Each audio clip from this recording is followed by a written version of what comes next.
The night Fabian Nygaard replaced her, the chandelier above the great hall burned with 200 candles, and Ella Pettersson did not look at a single one of them. She had learned early in her 3 years inside the Nygaard mansion that the trick to surviving beautiful rooms was to stop seeing them. The marble floors, the crystal, the pressed wolves in their pressed suits, their faces arranged into expressions of reverence for a man who had never once earned it quietly. She had learned to stand in the center of all that splendor and make herself into something decorative and still, a vase, perhaps, or a painting, something to be looked at and not truly seen. She had become very good at it. She was still being very good at it when Fabian stepped forward. His new chosen mate was beautiful in the way that political decisions are sometimes beautiful, cold, deliberate, precise. The pack watched him present her with a kind of attention they reserved for bloodshed. And when he turned to Ella, not to explain, not to apologize, simply to confirm with a single look that it was done, she felt the last thread of something she had been holding for 3 years finally go slack in her hands. She set her champagne flute down on the nearest tray. She smoothed the front of her dress.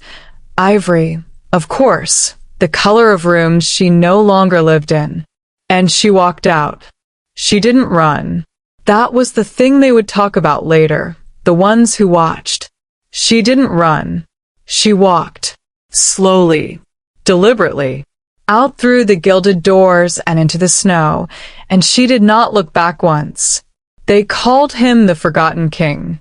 They said the ruins of Vordmark were cursed, that the man who haunted them had lost his mind to exile, that anyone who entered never returned unchanged. They were right, but not in the way they feared. Quick pause. Comment where you're watching from, and if you're enjoying this story, please like and subscribe. I've got a lot more coming. Chapter 1. She drove north because every other direction felt like surrender. There was no map for what she was doing, no plan, no destination pinned to the fraying edge of her courage. There was only the road unspooling in front of her headlights and the strange, specific absence of dread that should have been there, that should have swallowed her whole the moment the mansion's iron gates disappeared in her rearview mirror. She kept waiting for the grief to arrive. It didn't. What came instead was something older and quieter, settling into the space behind her ribs like a hand pressed flat against a door she hadn't known she'd been holding shut. The phone died somewhere past the old territory line. She didn't stop to charge it.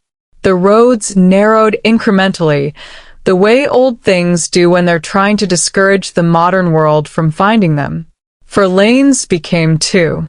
2 became 1. The streetlights thinned and then vanished entirely, and the trees that replaced them were not the cultivated, managed trees of the territory she knew. They were ancient things, knotted and dark, their canopies so dense that the snowfall between them moved differently, slower, as if uncertain it was meant to be here. She wasn't certain either. She drove anyway. When the engine stalled, it stalled without drama. No grinding protest, no desperate shudder. It simply stopped, the way things stop when they have reached the exact place they were always going. The headlights held for another moment, cutting twin beams into the dark of Vordmark's dead forest, illuminating nothing but trees and the collapsed shape of a stone wall half swallowed by decades of creeping growth. And then the lights went too. Ella sat in the silence for a long time. She was aware she should be afraid. She catalogued it methodically, the way she had catalogued so many things inside the Nygaard mansion, the threat assessment, the social geometry, the precise calculation of how much space she was permitted to occupy. A woman alone. A dead engine. The forsaken Vordmark territory, which no modern wolf entered willingly, which had not been entered willingly in over a decade. The pack stories about this place were not gentle ones. The man who lived in its ruins, if he lived at all, was spoken of in the same breath as cautionary tales told to young wolves about the cost of ambition.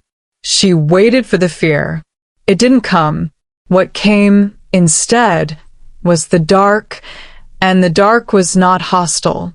It pressed against the windows of the car with the unhurried patience of something that had simply been waiting. She had felt that before, she realized. That quality of waiting. She had felt it every morning she woke in the mansion's ivory guest suite that had slowly, over 3 years, begun to feel like a very beautiful cell. She had felt it every time Fabian looked through her at something more strategically useful.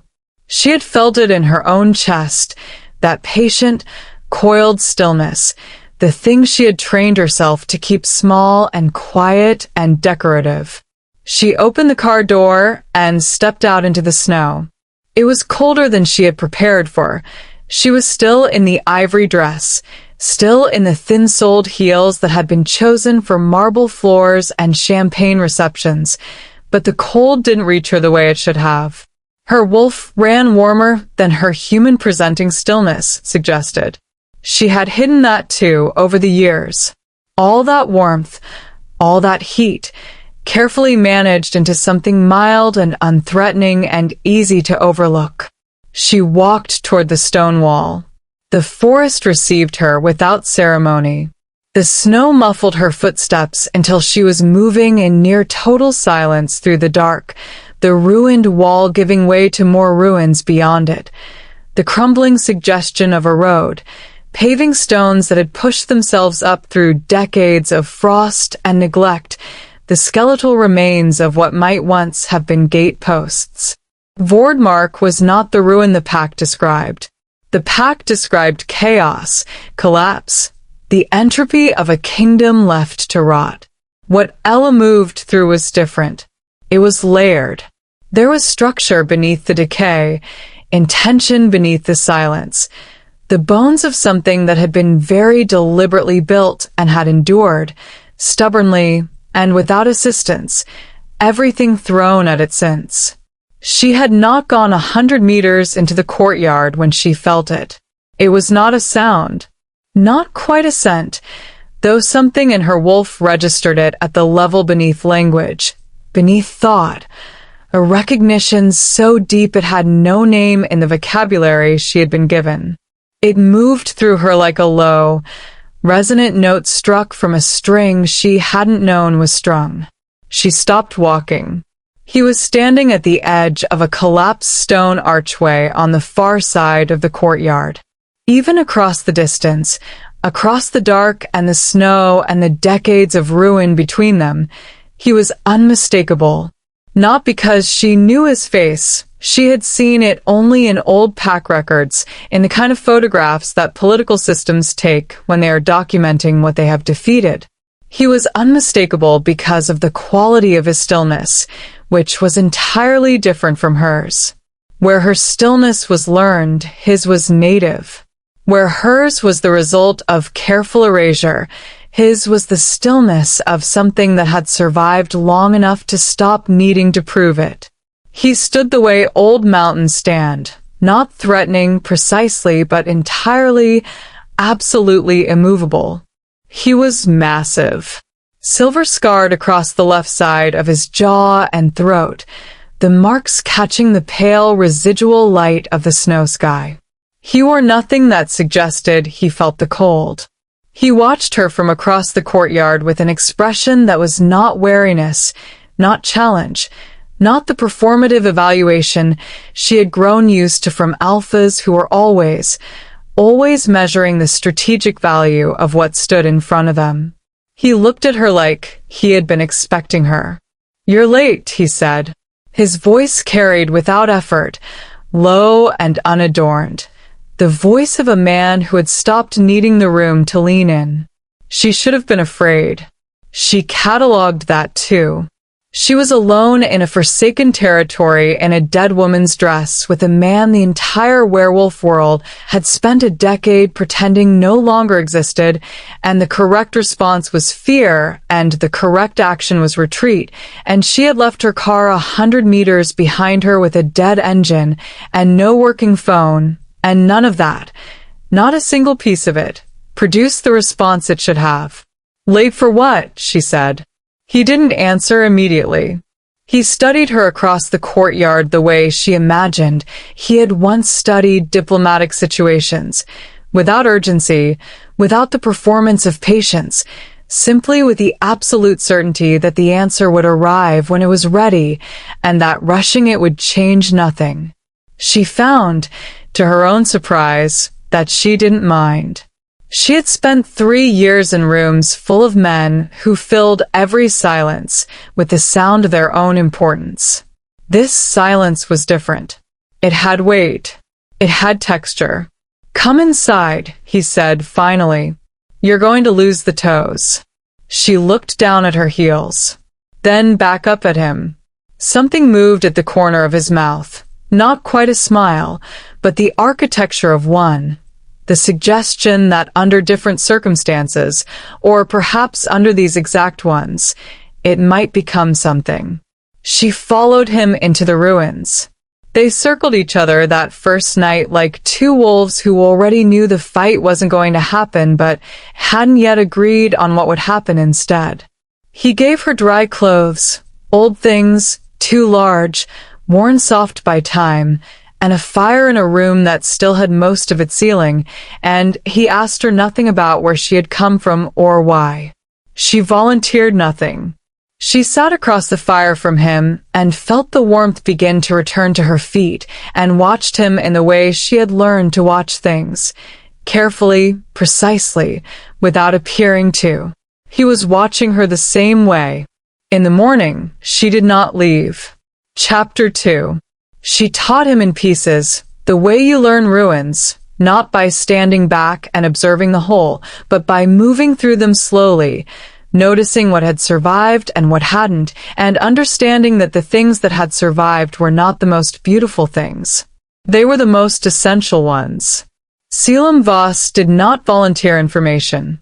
He moved through his kingdom the way water moves through stone, unhurried, finding paths that already existed rather than forcing new ones, and he spoke when something needed to be said and not before. She had known men who mistook silence for weakness. She had known men who read a woman's quiet as permission to fill it. He did neither. He treated silence the way she suspected he had once treated councils, as a space where truth could settle if you were patient enough not to disturb it. She observed him. She was very good at observation. 3 years of it, inside the mansion, had honed it to something close to instinct. He was older than the pack records suggested. Not in years. She placed him somewhere in his mid-30s, though the wolf in him complicated that arithmetic, but in the quality of his attention, the specific gravity of a man who had lived through something large enough to change what he was made of. The silver scars along his jaw and throat were not battle wounds. She understood that by the second day, though she didn't say so. They were the marks of the exile curse. Old pack magic, the kind that required a consensus of alphas and a great deal of deliberate cruelty. Someone had wanted him to carry the evidence of his defeat on his face forever. The fact that he wore those scars without self-consciousness, without apology, without ever moving to cover them, that told her more about him than anything else. On the second day, she explored. The ruins of Vordmark were vast. What had been described to her, what the pack described to anyone who asked, as a crumbling wreck was in fact the layered remnant of something genuinely extraordinary. The main keep still stood. Damaged, yes, sections of roof open to sky, staircases leading to floors that no longer existed, but the bones of it were sound, and the bones told a story. Vordmark had not been destroyed by neglect. It had been destroyed deliberately, systematically, by people who understood architecture well enough to know which pieces to remove, so the rest would destabilize without immediately collapsing. Someone had wanted it to look like abandonment. Someone had wanted it to look like ruin from the outside and genuine ruin from within. Selim found her in the East Gallery, standing in front of a wall of portraits she had uncovered beneath a thick curtain of dust and old canvas. "Your ancestors," she said. It wasn't a question. Some of them. She studied the faces. They were not soft faces. They were faces built for weather, for decision, for the particular hardness of people who understood that their choices had consequences that outlasted their own lives. But there was something else in them too, something she kept looking for in the faces of alphas inside the pack system and almost never found. It took her a moment to name it. Steadiness. Not the performed steadiness of a man maintaining his image. The genuine article, the kind that comes from knowing exactly what you are and being entirely at peace with it. "You look like them," she said. He was quiet for a moment. "That's been used as an insult in certain rooms." "I know." She turned to look at him directly. "I didn't mean it as one."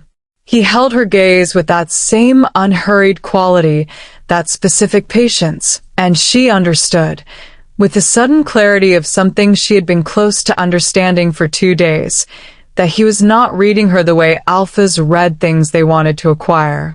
He was reading her the way you read something you already recognize, trying to confirm what you already know. That evening, she asked him about the library. It was in the lower east wing, a room that had been sealed, she suspected deliberately from the outside and not from within. The lock was old iron, the kind that required a key on the outside and a simple mechanism on the inside, and Selim opened it without searching for anything, the way you open a room you have entered 10,000 times. What was inside made her stop in the doorway. The library had not been touched by the ruin. It was intact, not preserved exactly, but present. Shelves from floor to ceiling, the kind of shelves built into the stone itself, so they could not be removed without demolishing the walls. Thousands of volumes, most of them in languages the modern pack had stopped teaching, wrapped in the particular hush of rooms that have held important things for a very long time. "You can read here," he said, from behind her. "The candles hold for hours." She turned back to look at him standing in the doorway, the silver scars pale in the low light, his expression containing something she was only beginning to learn how to read. Not warmth, exactly, not yet, but the specific quality of a man who has just offered something that cost him more than he made visible. "Thank you," she said. He nodded once, and left her to it. She read until the candles burned low. She read about Vordmark's history, its founding, its alliances, the legal and political architecture of the primordial system that had governed werewolf society before the modern pack hierarchy had systematically dismantled it. She read about the coup that had ended it, how 11 alphas had agreed, over the course of 3 years, to a coordinated undermining of Selim's authority. How they had needed 11 because 1 would not have been enough. How they had needed the exile curse because killing him outright had proven, she read this part twice, impossible. She sat with that for a long time in the quiet of the library.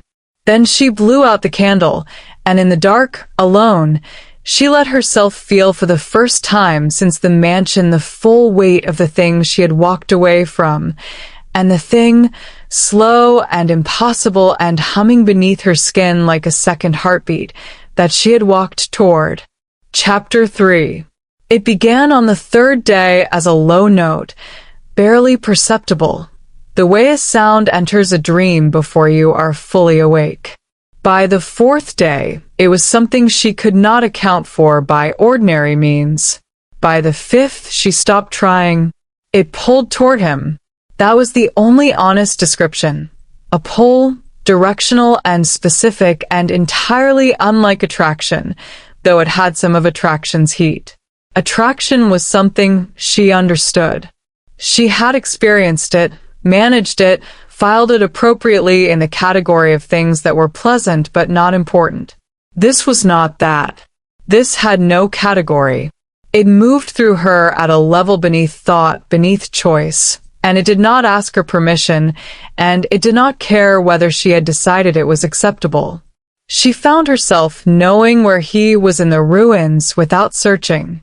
She found herself pausing at the edge of a room because something in her knew he was about to enter it. She found herself on the fifth night, sitting in the library and lifting her head from a text on primordial bloodlines at the exact moment his footsteps reached the corridor outside, before she could have heard them, at that distance, with ordinary ears. She looked up. He appeared in the doorway. He stopped when he saw her face. "You feel it," he said. Not a question. "Since the third day." He was quiet for a moment. Then he came into the library and sat across from her, not close, not at a careful remove, but at the specific distance of a man navigating something that had no established protocol. She watched him. He looked, for the first time since she had arrived, like a man who was choosing his words instead of simply producing them. "I need to tell you something," he said, "about what this is." "I've been reading," she said, "about primordial bonds." Something moved through his expression. Relief, she thought, and surprise, and something underneath both of those that was harder to name. "How much have you read?" "Enough to understand why the modern system was built to suppress them." She set the book down carefully, aligning its spine with the edge of the table. "Enough to understand that if this is what I think it is, the modern system will not be pleased about it." "No," he said. "They will not." The fire crackled. Outside, the snow had started again. She could hear it in the specific quality of the silence, the way sound traveled differently when the air was full of falling things. She had been in the ruins for 5 days, and the ruins had begun, quietly and without ceremony, to feel like somewhere she lived rather than somewhere she had arrived. "Tell me what it means," she said. "All of it. Not the version from the books." He told her. The primordial mate bond was older than the pack system, older than recorded werewolf history. It was not chosen. It was not activated by proximity or by decision or by any mechanism the modern system could regulate, which was precisely why the modern system had worked so hard to bury the knowledge of it. It connected two wolves at the level of origin, at whatever place in the blood it was that wolves were made, and once it began to activate, it could not be reversed. It could be suppressed, the way his entire kingdom had been suppressed, through enormous collective effort and considerable cruelty. But suppression was not the same as dissolution. "You've felt this before," she said. It wasn't an accusation. "Not this. Not with anyone." He met her eyes. "I have felt the absence of it. For a very long time. And then you walked into the courtyard, and the absence stopped." She absorbed that. She was very good at absorbing things quietly, processing them at depth, while her surface remained still. But she was aware, sitting across from him in the candlelight with the ancient text open between them and the bond humming in her chest like something alive, that stillness was no longer entirely possible. Something had been disrupted in her. Something had been, she thought, correctly disrupted. The way a bone set wrong must be broken again before it can heal straight. "You said they would come," she said. "When I first asked you why you were afraid." "Yes. Fabian. Fabian. And whoever he calls." He was watching her with that steady, unreserved attention. "The bond between us, once it fully activates, reorders the hierarchy. Not by force, by structure. By something older than the authority they built their entire system on. They will know, and they will not tolerate it. She looked at her hands for a moment, then back up at him. Then we should not waste time, she said. Something shifted in him. It was subtle, the slight easing of a tension she hadn't consciously registered until it released, and it told her that he had been bracing, at some level, for her to run. To weigh what he had told her against the known costs and choose the direction away from them. She had spent 3 years running in place inside a gilded room. She was done running. No, he said quietly. We should not.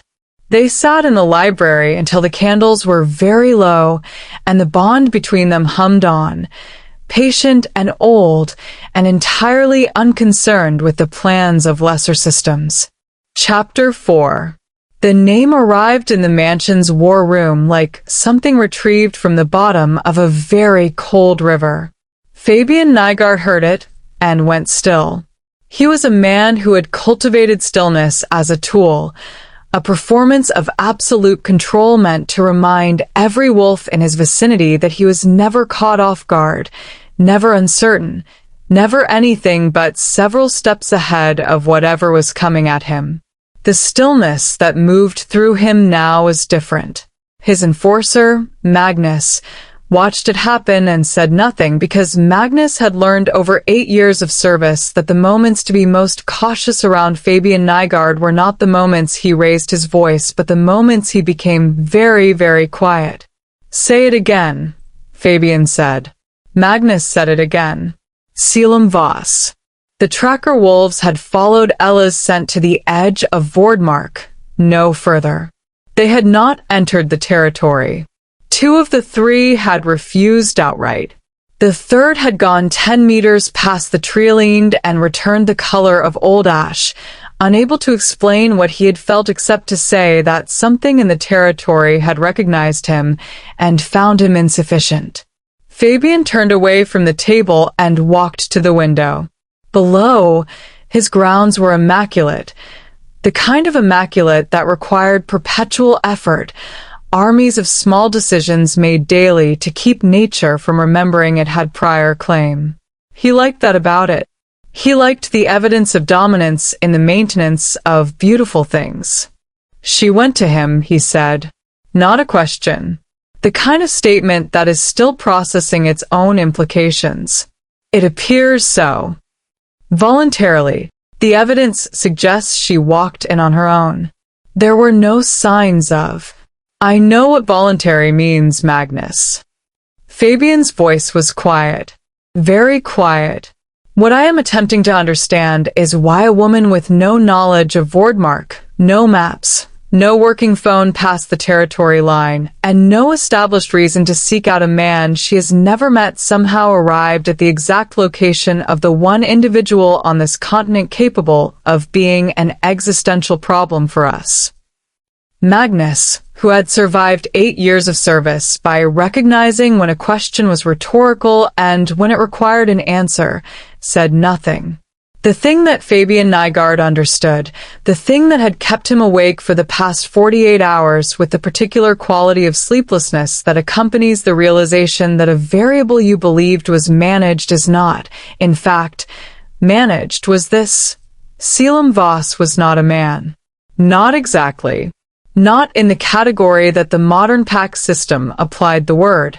He was a primordial alpha, the last of a bloodline the collective hierarchy had spent 3 decades systematically ending. His father had led the coup. Fabian had inherited its strategic logic along with everything else. The strategic logic was simple. Primordial alphas could not be permitted to exist within the modern system because their authority was not granted by consensus. It could not be revoked by consensus. It operated at a level beneath politics, beneath agreement, beneath every lever the modern system had built to manage power. And if a primordial alpha activated a primordial mate bond, if he found and bonded with the wolf he was made to find, the authority that emerged from that bond was not merely personal. It was structural. It rewrote hierarchy at a level that made every alpha agreement in the modern system functionally irrelevant. Fabian had discarded Ella Pettersson because she was no longer strategically useful. He had not considered the possibility that she was strategically catastrophic. "Send Magnus north," he said, finally. "Tell him to bring her back." He paused. "And tell him that the ruins are to be permanently silenced." Magnus, who was in fact in the room and therefore had heard this instruction issued about himself in the third person, understood this as the specific kind of order that was not open to question. He nodded once. And Magnus, "Sir, don't enter the territory until you understand what you're walking into. Observe first. I want to know what the situation is before anyone touches anything." Magnus left. Fabian remained at the window, looking out at his immaculate grounds, turning the name over in his mind with the careful deliberateness of a man handling something he suspects is sharp. In Vordmark, 300 kilometers north, Selim Voss lifted his head from the stone parapet he had been leaning against and looked south. The bond between him and Ella was not yet complete, but it was awake enough for him to feel the particular quality of attention now directed at them, the cold, calculating focus of a man who had decided they were a problem to be solved. He had felt it before, from a different Nygaard, a generation back. He went to find Ella. Chapter 5. He told her in fragments, the way the bond made silence impossible, not because it compelled speech, but because in its presence, withholding felt like a form of dishonesty that neither of them could sustain. They were in the courtyard when it began, the snow intermittent, and the sky doing something complicated at the horizon, all layered grays and the bruised suggestion of light. She had been learning the grounds, mapping them the way she had mapped the mansion, room by room, door by door, knowing the exit points before she needed them. He had watched her do this for 2 days without comment. She suspected he understood what it meant to learn a place that way. He had done it himself, once, in a much larger territory with much higher stakes. "Tell me about before," she said. He was quiet for a moment, not resistant processing. She had learned to distinguish between his silences. The processing ones had a specific quality, like pressure equalizing. "Before the exile," he said, "or before the coup." "Before both. Tell me who you were when it was still yours." And so he told her. Not the version that existed in pack records, the sanitized, delegitimized version that reduced him to a cautionary tale, an overreaching alpha undone by his own ambition. The real version. The version that began with his grandfather's grandfather, and the understanding that primordial bloodlines were not chosen but recognized, drawn up through generations like water through stone. The version that described what it was to govern not through negotiation and leverage and the careful distribution of fear, but through something structural and ancient that did not require maintenance because it was simply true. He had been 26 when they crowned him, 29 when the 11 Alphas began their coordinated campaign, 32 when the exile was imposed. He told her about the night of the coup, not with emotion, not with the dramatized grief of a man who needed her to understand that he had suffered. He told it the way an engineer describes a structural failure. What had been in place, what had been removed, in what sequence, with what result. The methodical, almost clinical quality of it was more devastating than any theatrical account would have been. He had understood, while it was happening, exactly what they were doing. He had been able to name every mechanism, and he had not been able to stop it because the mechanism being used against him was collective consensus, and there is no individual counter to a thing that is true by agreement. The man who led it, he said, and paused. She had been watching his face. She watched it now, the slight tightening, the particular quality of a man arriving at the part of a story he has never told aloud. "Nygaard," she said. It was not a guess. Aldrich Nygaard, Fabian's father. The courtyard was very quiet. Even the snow seemed to pause. She processed this with the same careful, surface-still methodology she applied to everything that needed to be genuinely understood rather than merely registered. Fabian's father had led the coup. Fabian had inherited the strategic logic of it. And Ella had been placed. She used that word deliberately, turning it over in her mind and examining it, had been placed inside the Nygaard household as Fabian's mate. I was placed there, she said aloud. Wasn't I? He turned to look at her. What do you mean? I mean someone decided I should be there. I came from the northern outer territories. No family connections to the main pack structure, no political alliances, no one who would ask difficult questions if I were managed carefully.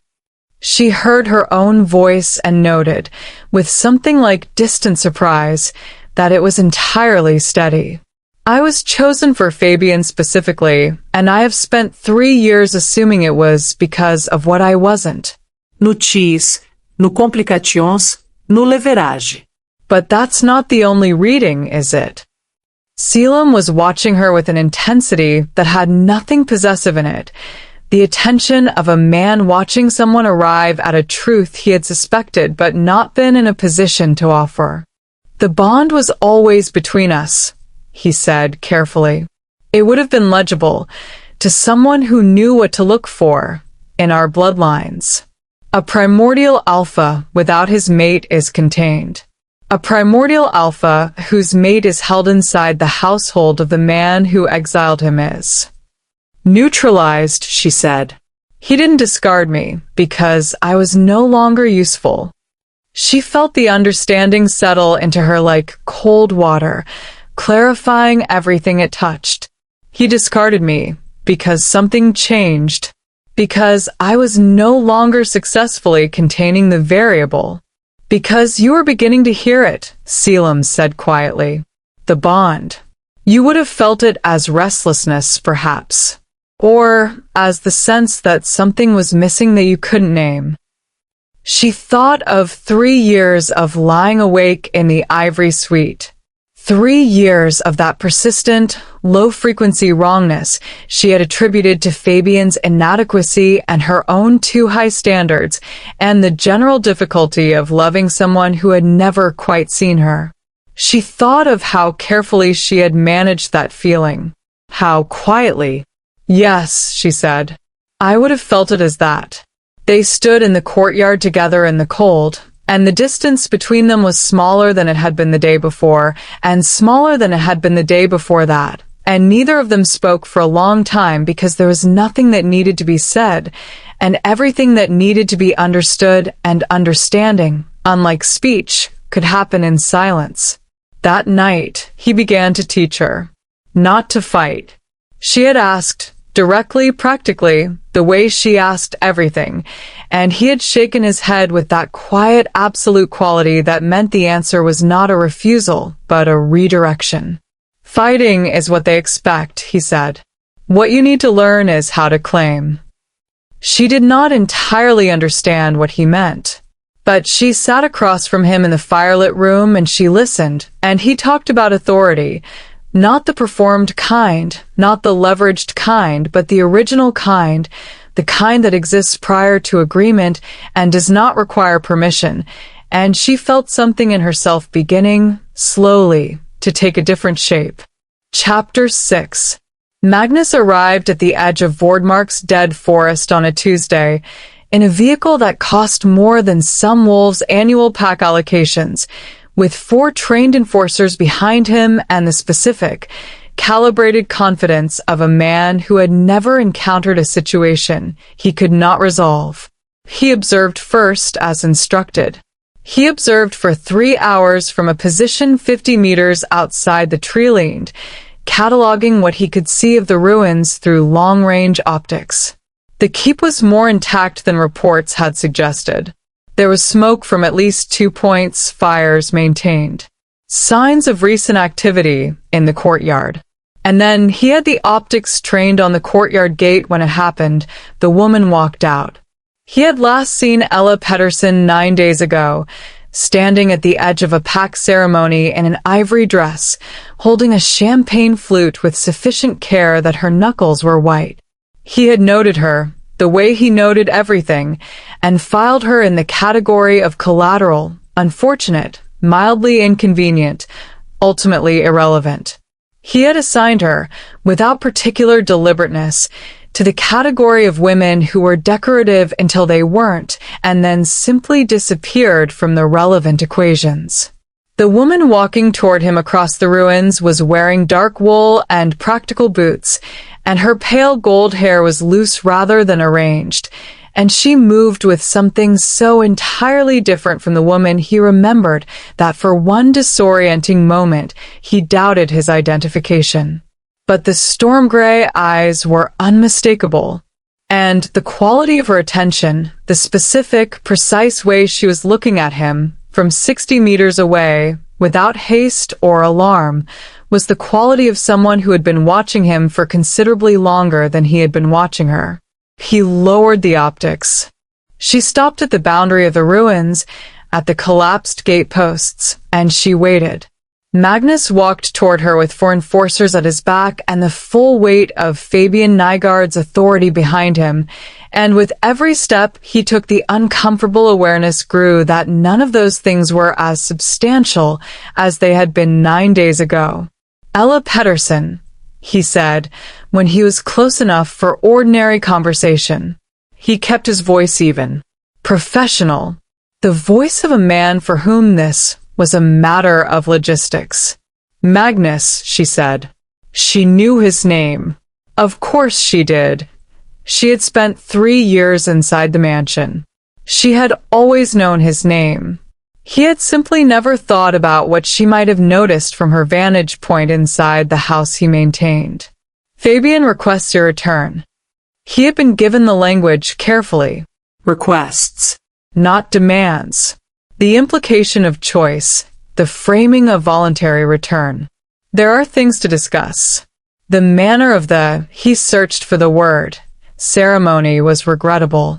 He understands that. He would like the opportunity to address it properly. She listened to this with her head slightly tilted, in the way of someone hearing a translation of something in a language they have recently become fluent in. He found, disconcertingly, that he could not read her. He could read most things. He was paid to read things. But the woman in front of him was generating no information he knew how to categorize. Tell me something, Magnus, she said. Her voice was the same, low, clear, Nordic in its precision. But it had shed something. The particular apologetic quality that women in certain positions develop, the habitual softening of statement into question, the unconscious downward inflection at the end of sentences that communicated deference even when the words themselves did not. That was entirely gone. When you were told to come here, were you told to bring me back, or were you told to silence the ruins? The silence that followed lasted approximately 2 seconds. In those 2 seconds, Magnus experienced the specific, cold clarification of a man who has just understood that the woman he was sent to retrieve has access to information she should not have. I was sent to speak with you, he said. That's not an answer. She held his gaze without effort. I'm going to give you a message to take back to Fabian. And I need you to give it to him precisely, without editing, because I need him to understand it exactly as it is said. Magnus looked at her. Behind him, he was aware of his 4 enforcers. All of them, he realized, very still. Not alert still. Still in the way of animals that have registered something they don't have a classification for, and are waiting to see what it does next. Tell him, she said, that I know about the placement. Tell him I know about his father, and what was built to contain what was between Selim Voss and me, and that the containment has ended. Tell him. And here something moved through her expression, not anger, not triumph, but something quieter and more absolute. That what he discarded was not what he thought it was, and that he has very little time to decide what he wants to do about that. Magnus returned to his vehicle. He returned to the vehicle with four enforcers who did not speak on the drive back, and he sat in the front seat with a message she had given him arranged precisely in his memory, an entirely novel experience of not knowing whether he had just completed a mission or participated in something considerably larger than one. When he delivered the message to Fabian, precisely, without editing, as instructed, the expression that moved across Fabian Nygaard's face was one Magnus had never seen there before. Fear. Contained, managed, immediately controlled, but fear, unambiguously, before the control came down over it like a shutter. Mobilize the pack, Fabian said. It had taken him 18 seconds. Chapter 7. The night before Fabian's army arrived, Vordmark was quiet in the way that large things are quiet when they are gathering themselves. Ella felt it, the shift in the ruins, some alteration in the quality of the air, as though the stones themselves had registered what was coming and were deciding what to do about it. She had been in Vordmark for 10 days, and in 10 days she had learned the place the way she had never learned the mansion in 3 years, because you cannot truly learn a place that does not want you to know it. Vordmark had been waiting to be known. It opened itself to her in stages, the way trust opens gradually, then all at once. She found Selim on the high parapet of the east tower at midnight, standing with his forearms on the stone and his eyes on the southern horizon. "How long?" she said. "Dawn, probably." He didn't move from the parapet. "He won't want to come in darkness. Darkness advantages us." He doesn't know that. He knows enough to know he doesn't know it. That's the same thing. He glanced at her sideways, not evaluating, just checking, the way you check on something you care about without wanting to make a performance of caring. "Are you afraid?" She considered the question seriously, giving it the respect of genuine reflection rather than the reflex of bravado. "No," she said after a moment. "I was afraid inside the mansion every day, and I never named it. This," she looked out at the ruins below them, at the courtyard with its old stones and its older sigils and the fire burning steady in the gatehouse. "This doesn't feel like what fear feels like." "What does it feel like?" "Like standing on the right side of something." She paused.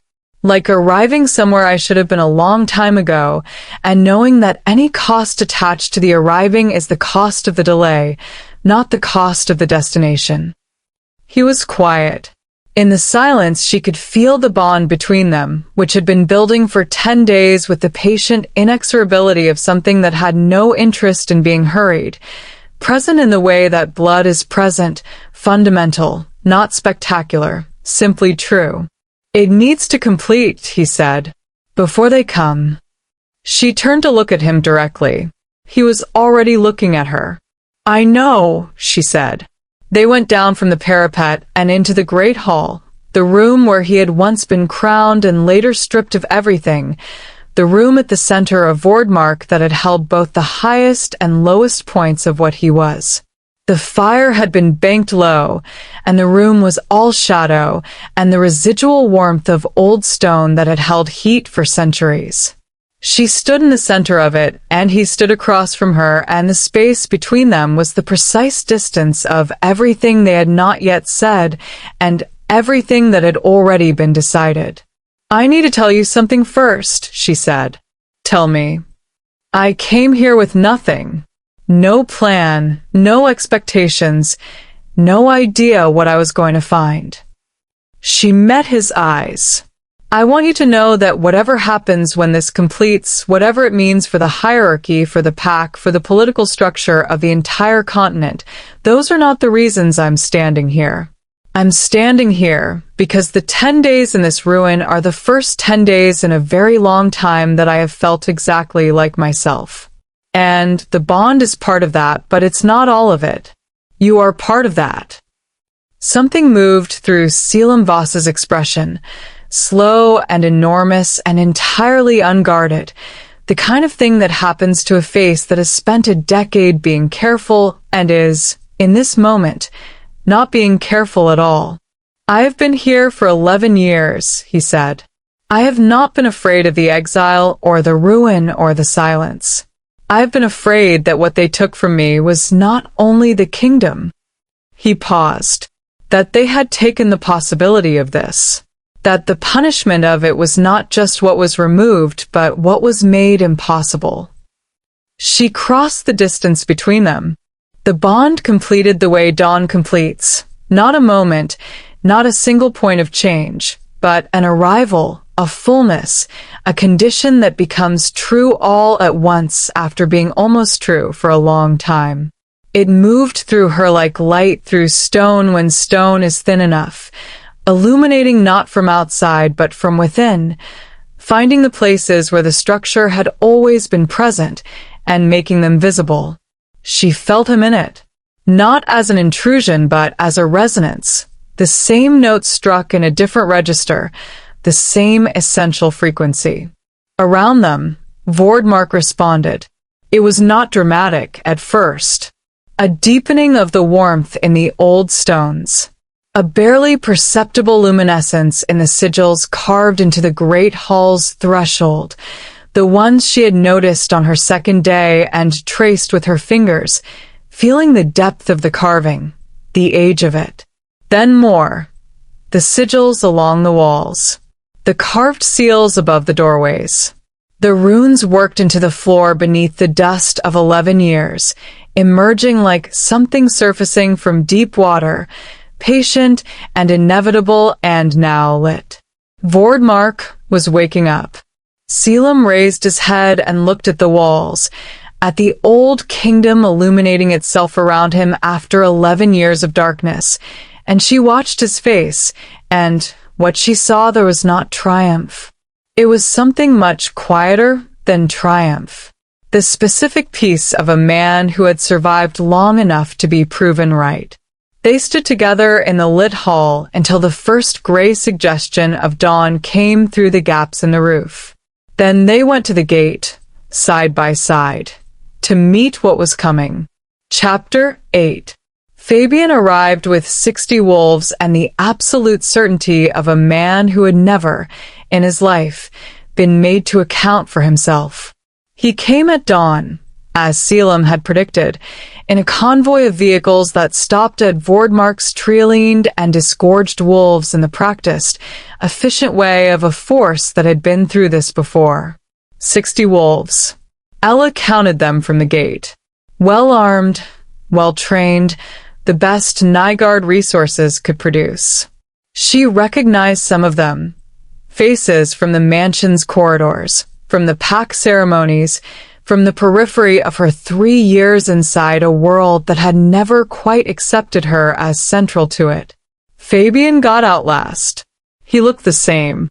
She noted that with a kind of clinical precision, the same controlled handsomeness, the same alpha-bearing, the same absolute confidence in his own legibility. He was a man who had always understood himself to be the most significant presence in any given room. He walked toward the gate of Vordmark with 60 wolves at his back and the expression of someone arriving to correct an administrative error. He stopped when he saw Selim. Even across 100 meters, even after 11 years, Fabian Nygaard recognized a primordial alpha when he saw one. It was in the bloodline, the knowledge of it, inherited from a father who had needed to understand exactly what he was destroying.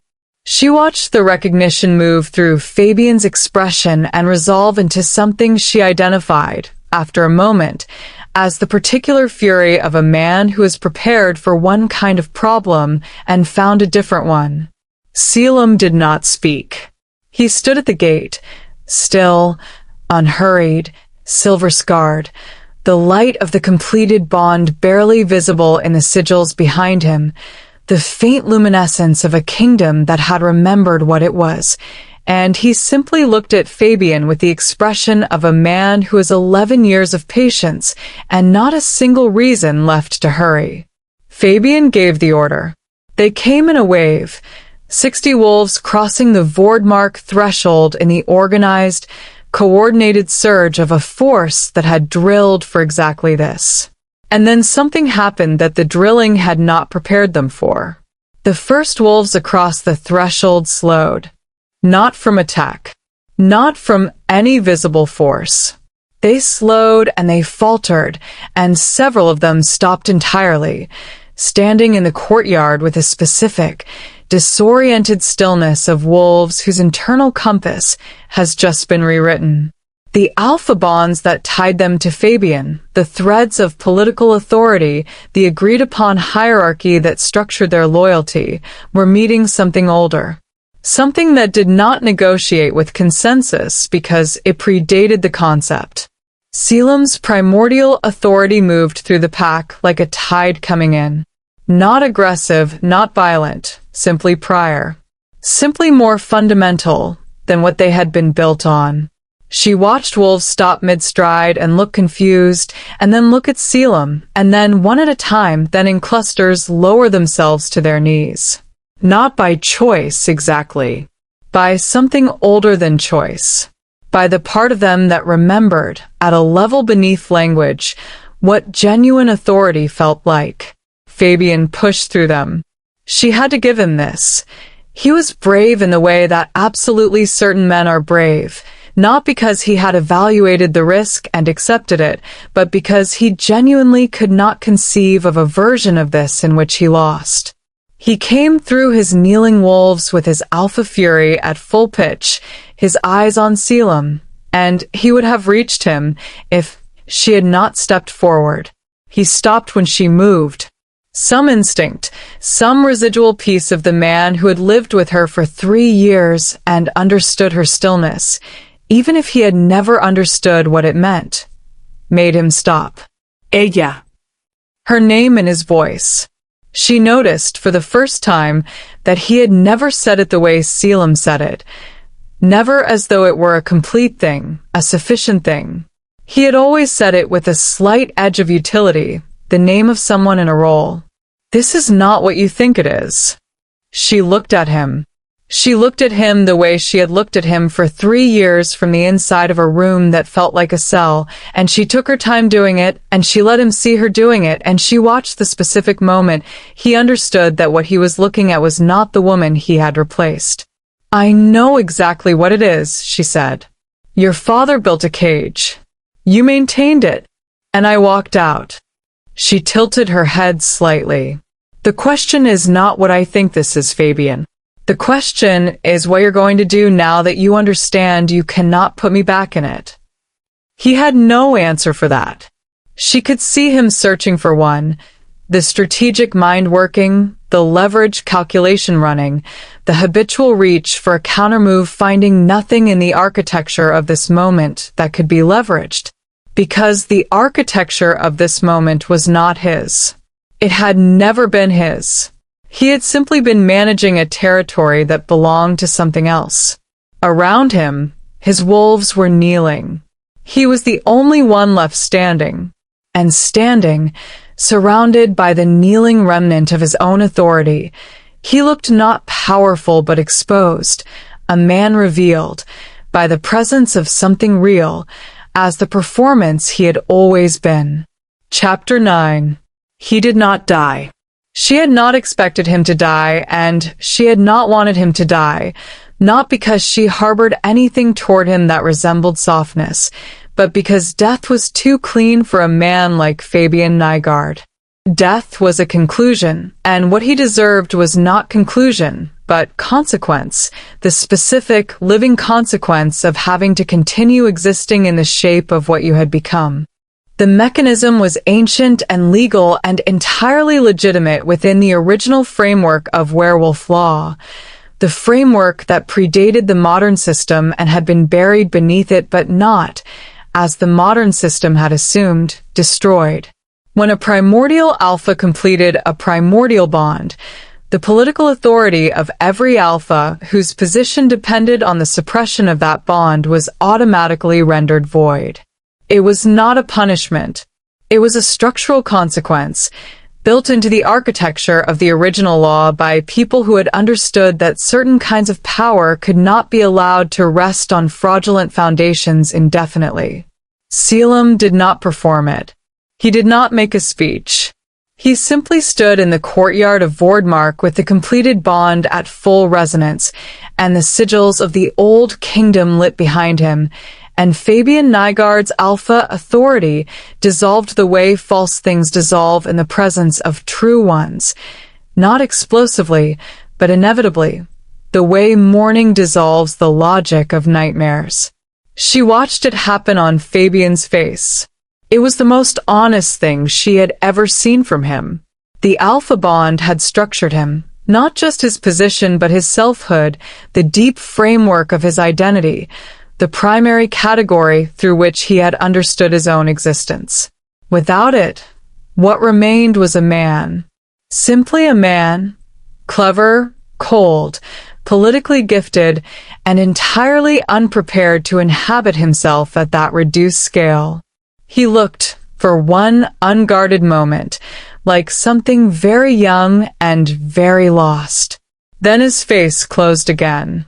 The control came back, diminished, recalibrated, operating on a smaller engine but present. He looked at her across the courtyard, and she looked back at him, and neither of them spoke, because there was nothing left between them that required speech. He turned and walked back through the gate. Of the 60 wolves who had come with him, 43 did not follow. They remained in the courtyard of Vordmark, some kneeling, some standing with the dazed quality of people who have just had a fundamental assumption corrected, and they remained not because they were commanded to, but because the authority they had been bound to is gone, and what remained, the primordial structure humming through the ruins around them, was simply more true. Ella walked among them. She moved through the gathered wolves slowly, without performance, stopping here and there, a word, a look, a question asked and answered. She was doing what Selim had been teaching her, not commanding, not leveraging, claiming the original form of it, the version that requires you to be so entirely yourself that the space around you reorganizes according to what you are rather than what you demand. She watched them respond to her and noted, with a quiet precision that had nothing triumphant in it, that they responded the way wolves respond to something genuine, with relief. The mansion, without an active alpha bond, reverted to neutral territory by morning. It happened quietly, administratively, through the legal structures of the original pack law that various pack historians were suddenly, urgently rediscovering in archives that had been accessible all along. The marble floors and crystal chandeliers remained. The staff remained. The whole immaculate apparatus of Fabian's power remained exactly where it was, intact and functional and belonging, now, to nothing in particular. Ella did not go back to see it. She had no need to see it. The part of her that had needed to understand what it was and what it had done to her was done with that work, and the part of her that was now standing in the lit courtyard of Vordmark watching the sky turn from dawn gray to something approaching color had no interest in the view south. Fabian walked into the early morning with nothing, not exiled. Exile would have given him an identity, a narrative, the dignity of consequence chosen rather than merely suffered. He was simply irrelevant, a man whose entire substance had been contingent on a position that no longer existed, walking in a direction that no longer mattered, unremarkable in the specific way of things that the tide has passed. She thought, standing in the gate of her new kingdom and watching the wolves in the courtyard begin to find their bearings, that this was in fact the worst thing that could happen to a man like him. She had thought it before, and she thought it again now, and she found that she felt, examining the thought from every angle, nothing that resembled either satisfaction or guilt. Only the clean, clear quality of a thing correctly ended. Selim came to stand beside her. "It's done," he said. "Yes." They stood together in the gate of the waking kingdom and looked at what had begun, and neither of them spoke for a long time, because some things are large enough that speech is not the right container for them, and silence, properly held, can carry more. Chapter 10. The coronation happened under an open sky, as all true things should. It was not planned in the way that Fabian ceremonies had been planned, not orchestrated, not stage-managed, not arranged around the optimal camera angle for a room full of people performing their attendance. It grew, over the 3 weeks following the dawn confrontation, the way Real gatherings grow, through the movement of word and the pull of something genuine, wolves from territories across the continent traveling north toward Vordmark the way compass needles travel toward true north, not because they were directed, but because the direction was simply, unmistakably correct. They came from the southern territories first, then from the east, old families, older blood, people who had histories with the primordial system that the modern pack had never successfully erased from their lineages, only driven underground. Then wolves who had no ancestral connection to what Vordmark represented, but who had felt, in the activation of the primordial bond, something shifting in the structure of the world they lived in, and had followed the shift north to understand it. By the time the coronation was held, there were several hundred wolves in the courtyard and the surrounding grounds, and none of them had been invited, and all of them belonged there. Ella stood in the great hall while the preparations were made outside. She was wearing dark blue, almost black, the color of deep water, the color of night before dawn arrives. Not ivory, not champagne, not any of the curated pastels of a life designed to make her easy to look at without being required to truly see. She had found the fabric in one of Vordmark's intact storerooms, old, extraordinary quality, something that had survived 11 years of abandonment because it had been made to last, and she had remade it herself over 3 evenings by firelight, a thing she had not done since she was 17 and living in the outer territories, and no one else was going to do it for her. She looked at herself in the piece of old mirror propped against the storeroom wall, and she saw, for the first time in a long time, a person looking back at her who was not performing anything. Selim came to find her. He stood in the doorway of the great hall and looked at her across the length of the room with an expression that was now, after 3 weeks of the completed bond, entirely familiar to her. Not because it was frequent, but because it was consistent, the same quality of attention every time, the specific way a man looks at something he cannot quite believe he gets to look at and has stopped pretending the disbelief is not present. "They're ready," he said. "So am I." He offered her his hand and she took it, and they walked out into the courtyard together. The crowd had arranged itself without direction, wolves in concentric rings around the central space, the oldest and the ones with the deepest bloodline connections at the front, the newer arrivals further back, everyone present and quiet in the particular quality of stillness that large groups achieve only when something genuinely significant is about to happen. The torches were lit. The sigils in the courtyard stones were softly luminous, not blazing, not performing, just present, the way the bond itself was present, as an ongoing condition rather than an event. The crown was old.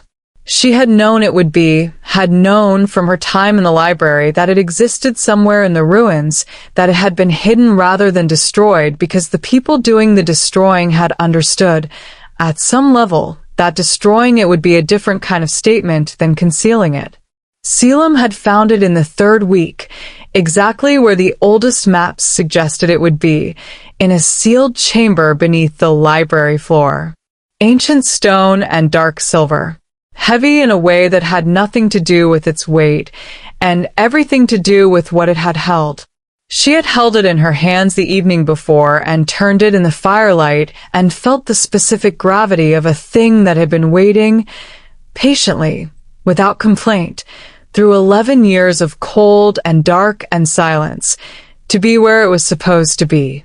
Selim placed it on her head with the careful, deliberate quality of a man who understands that some actions are not symbolic and not performative and not about what they look like to the people watching, but about what they actually are. She felt the weight of it settle.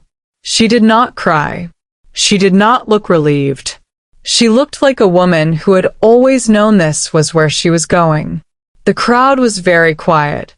And then, not all at once, not in a coordinated surge, but in the spreading, natural way of things that are simply and obviously correct, they knelt, beginning at the front with the oldest wolves, moving outward, ring by ring, until the whole courtyard was kneeling in the torchlight and the sigils and the quiet, and it was not a performance, and it was not a formality.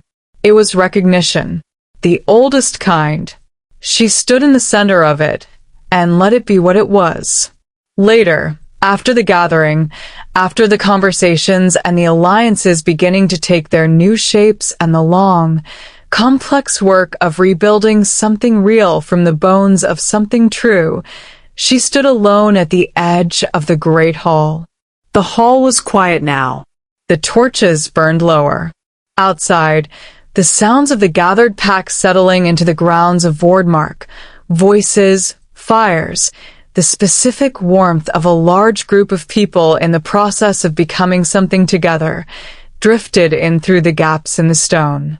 She looked south, toward the empty mansion, toward 3 years of ivory and marble and careful invisibility, toward the champagne flute set down with white-knuckled precision on the night she decided to stop. Toward every version of herself she had been inside those gilded rooms, smaller than she was, quieter than she was, arranged into a shape that fit a space that had never been built for her. She looked south and she felt. She examined the feeling carefully, turning it over, checking it from every angle with the same precise attention. She gave everything that needed to be genuinely understood. Nothing that resembled grief. Nothing that resembled anger. Nothing that resembled the complicated, half-illuminated emotions of a person still living in the shadow of what they survived. She felt gratitude. Clean, specific, entire. Gratitude for the marble floors and the crystal chandeliers and the man who had looked her in the eye and chosen someone else, because all of it, every cold corridor, every managed silence, every morning of waking in a room that did not know her, had been the road north, had been the narrowing, inevitable path toward a dead engine at the edge of a dark forest, and a man in ruins who looked at her like she was the most dangerous thing he had ever seen and said, simply, "You're late." It had made her leave, and leaving had made her this. She turned away from the south and walked back into the waking light of her kingdom. If you enjoy watching this story, please like and subscribe, and I will see you on the next one.